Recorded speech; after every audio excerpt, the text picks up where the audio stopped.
Start. Bharat देशाच्या लोकसंख्येत मुलगा मुलगी असा भेदभाव न करणाऱ्या, मुलींचा जन्मसुद्धा मुलांच्या जन्माइतकाच आनंददायी क्षण मानणाऱ्या लोकांची टक्केवारी नगण्य.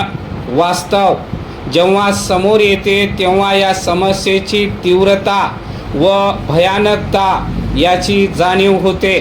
आजही भारतीय संस्कृतीचे, सभ्यतेचे गोडवे गाणाऱ्या आपल्या देशाच्या अनेक राज्यात स्त्री भ्रूण हत्या कायदा धाब्यावर बसून सर्रास केली जात आहे. जगत जननीच्या लेकींना जगात येण्यापासून आपण रोखू लागलो तर धर्माचा ऱ्हास व समूळ नायनाट सुनिश्चित आहे. परिच्छेद. हिंदू धर्मात स्त्रीला शक्तिरूप मानले जाते. महाकाली, महालक्ष्मी, महासरस्वती या रूपात प्राचीन काळापासून तिची पूजा अर्चा केली जात आहे, आराधना केली जात आहे.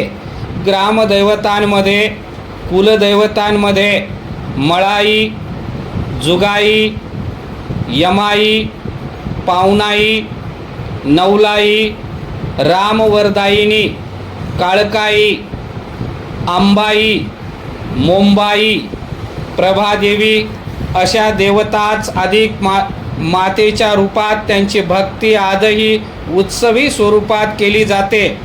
असे असूनही स्त्रियांचे विविध प्रकारे शोषणही आपल्या समाजात होणे ही खरे तर लांछनास्पद गोष्ट आहे.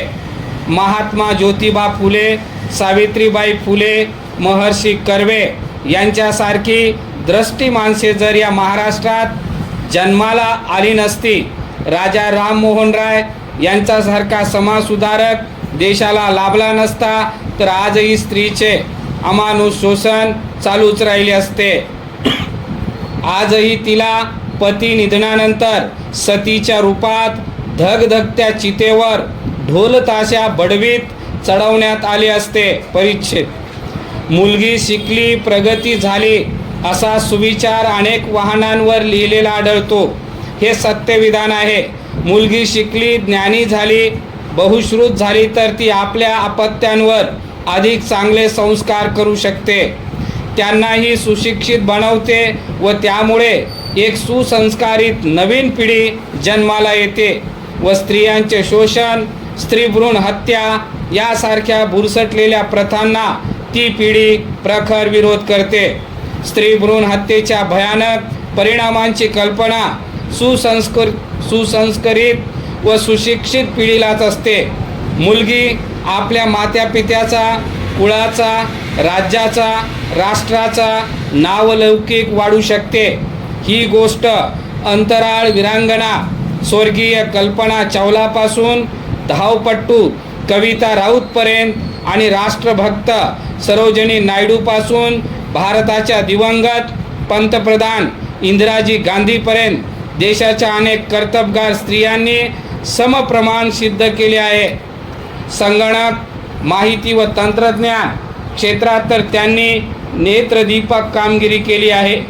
यातूनच स्त्री शक्ती किती रचनात्मक कार्य करू शकते याची सुज्ञास कल्पना येऊ शकते. परिच्छेद.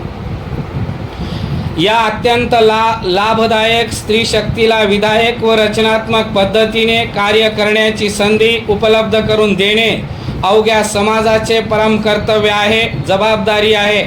सामाजिक, शैक्षणिक, राजकीय, धार्मिक व राष्ट्र उभारणीच्या क्षेत्रात ही स्त्री शक्ती प्रचंड कार्य करू शकते. कौटुंबिक, सामाजिक व राष्ट्रीय स्तरावर तिचे कार्य लाभदायक ठरू शकते. बहुतांश स्त्रियांना वाचनाची आवड असते. आपली संस्कृती, आपले अध्यात्म व आपला सनातन वैदिक धर्म यांचा अभ्यास करून धार्मिक स्वातंत्र्य रक्षणाच्या कार्यात फार मोठे योगदान देण्याची प्रचंड क्षमता स्त्री शक्तीमध्ये आहे. 8 मार्चच्या जागतिक महिला दिनाचे औचित्य साधून महिलांनी सुद्धा राजकीय मतभेद बाजूला सारून महिलांच्या कल्याणासाठी, प्रगतीसाठी, हक्कासाठी संघटित व्हायला हवे.